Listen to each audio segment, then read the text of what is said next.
E agora o assunto é sobre as exportações brasileiras de carne. Na última semana, em Bruxelas, a União Europeia ofereceu abrir seus mercados para importar mais carne bovina proveniente do Mercosul. E essa notícia é positiva e também aumenta a reabertura de outros mercados como a Rússia, Estados Unidos e Coreia do Sul, que estão aí, que podem elevar o volume exportado de carnes. E também isso pode abrir espaço para a carne bovina brasileira. Sobre as exportações é o assunto do Bom Dia Entrevista.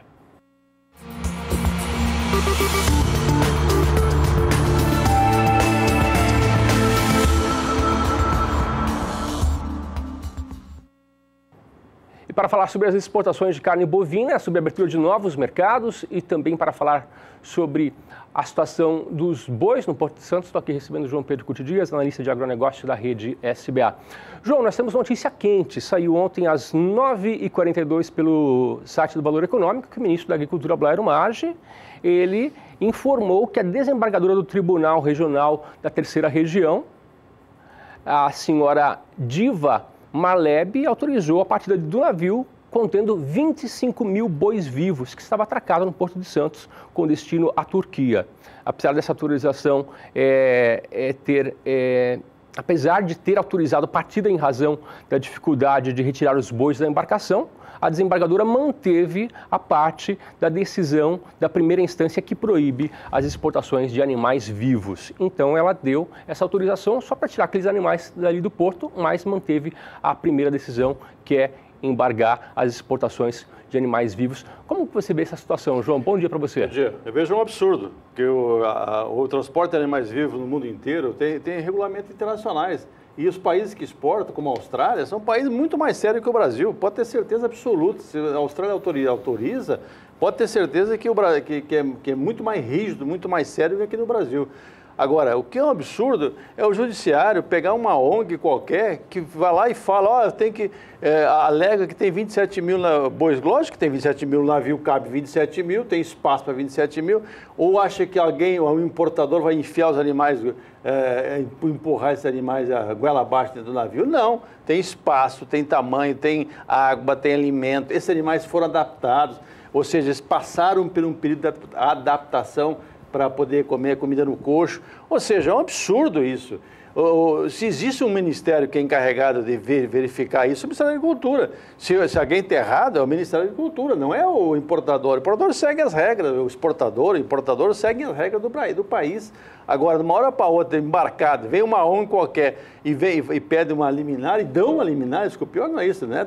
Pedir não é nada, o pior é dar a liminar, proibindo o embarque, o transporte desses animais.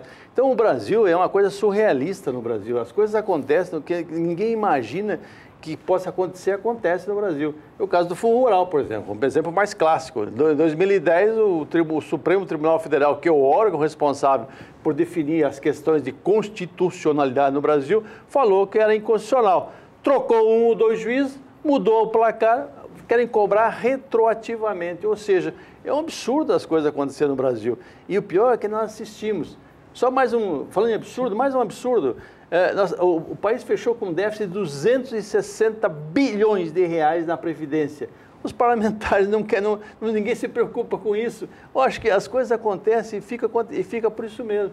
E o país é que paga. O país, não, desculpe, o senhor e a senhora que trabalham, nós que trabalhamos é que pagamos todos esses absurdos. João, vamos falar sobre a União Europeia, que melhorou sua oferta para o Mercosul, que foi para 99 mil toneladas, antes era 70, né? Através da cota, que era a cota de 70 mil toneladas, e aumentou para 90. Como que é essa situação, João? Será que vai ter espaço para o Brasil exportar mais? Olha, o Paraguai, a Argentina e o Uruguai não tem espaço, não tem carne para atender toda essa demanda, ou seja, porque eles têm outros mercados que eles têm que atender e são lógicos, tem que pulverizar as vendas. O problema do Brasil vender para a União Europeia, primeiro é dever de casa. Nós temos que melhorar a fiscalização sanitária, que é absurdo de 200 e poucos fiscais estar na conta corrente do JBS é um desastre para o país. Lá fora, isso aí os caras usam de todas maneiras contra o Brasil. Então, nós estamos arriscados a trabalhar e a grande parte dessa cota ir para o Uruguai, Paraguai e Argentina. Por quê? Porque nós não fizemos dever de casa. Nós tínhamos que contratar mais 300 veterinários. Cadê os 300 veterinários? Não foram contratados. Nós tínhamos que regulamentar a questão de empresas privadas fazer auditoria e fiscalização sanitária, o que é uma coisa correta. Por que não? E os fiscais do Ministério acompanham, façam um check-up, fazem uma checagem posterior dessa fiscalização.